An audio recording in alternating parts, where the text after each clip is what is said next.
সময়টা মোটেও অনুকূলে নেই ভারতের অন্যতম আলোচিত সমালোচিত প্রধানমন্ত্রী নরেন্দ্র মোদীর। ইতোমধ্যেই কানাঘুষা শুরু হয়েছে যে মোদীর দিন ফুরিয়ে আসছে, কারণ বিজেপিতে তিনি আজ এক প্রকার একঘরে। এর বাইরে তার মূল ঘাঁটি উগ্র হিন্দুত্ববাদী সংগঠন আরএসএস থেকেও চাপ বাড়ছে যে ক্ষমতা থেকে সরে দাঁড়াতে হবে নরেন্দ্র মোদীকে। এমনকি শেখ হাসিনাকে আশ্রয় দিয়েও বিপাকে তিনি। কি করবেন এখন মোদী? তবে কি হাসিনার মতোই পরিণতি হতে চলেছে নরেন্দ্র মোদীর? মোদীর ক্ষমতার সোনালি দিনগুলো এখন আর আগের মতো উজ্জ্বল নেই। লালকৃষ্ণ আদভানির মতো সিনিয়র নেতাদের সরিয়ে দিয়ে বিজেপির নেতৃত্ব নিজের কাঁধে নিয়েছিলেন নরেন্দ্র মোদী।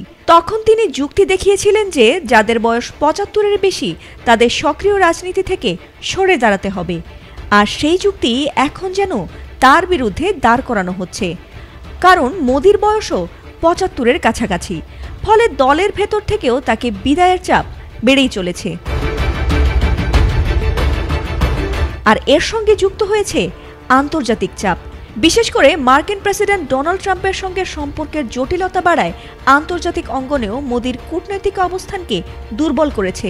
অনেক বিশ্লেষক বলছেন ট্রাম্পের সঙ্গে দূরত্ব হওয়ায় মোদী চীনের দিকে ঝুঁকতে চাইছেন। ওয়ালটন টেলিভিশন মাত্র ২৫,৪৯০ টাকায় পাচ্ছেন গুগল টিভি। অন্যদিকে ভারতে মোদী বিরোধী আন্দোলন দিন দিন শক্ত হচ্ছে। রাজনৈতিক দল, ব্যক্তি ও প্রতিষ্ঠান ক্রমেই যোগ দিচ্ছে এই বিরোধিতায়।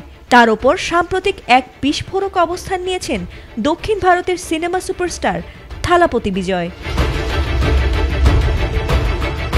মাদুরাইয়া টিভিকের দ্বিতীয় সম্মেলনে দেয়া বক্তব্যে থালাপতি বিজয় মোদীকে সরাসরি ফ্যাসিস্ট বলে আখ্যা দেন। বিজেপিকে তিনি ঘোষণা করেন তামিল সংস্কৃতি ও ঐতিহ্যের চরম শত্রু হিসেবে।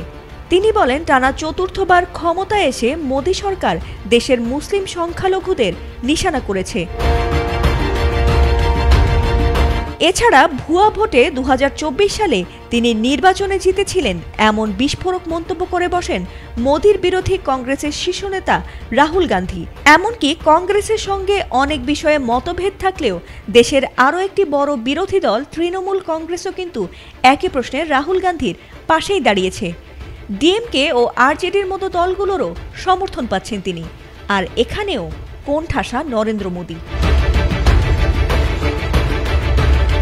এমন নাজুক পরিস্থিতিতে মাথাচাড়া দিয়ে উঠেছে জুলাই অভ্যুত্থানে ভারতে পালিয়ে আসা মোদীর কূটনৈতিক মিত্র ও সবচেয়ে আলোচিত সমালোচিত বাংলাদেশের সাবেক প্রধানমন্ত্রী শেখ হাসিনার প্রসঙ্গ। অনেক আন্তর্জাতিক বিশ্লেষক মনে করছেন তাকে আশ্রয় দেওয়ার পর থেকে কার্যত মোদীরও কাউন্টডাউন শুরু হয়েছে। কারণ হাসিনার মতো তিনিও একইভাবে চিরদিন ক্ষমতায় বসে থাকার রোডম্যাপ বাস্তবায়নের চেষ্টা করে চলেছেন বলে মনে করেন অনেকেই। রাজনৈতিক বিশ্লেষকরা বলছেন মোদী সরকারের জন্য এই অভিযোগ ও বিরোধীদের চ্যালেঞ্জ যে রাজনৈতিক চাপ সৃষ্টি করছে তা স্পষ্ট। তাই এখন দেখার বিষয় ক্ষমতাসীন বিজেপি কিভাবে এই পরিস্থিতির মোকাবিলা করে।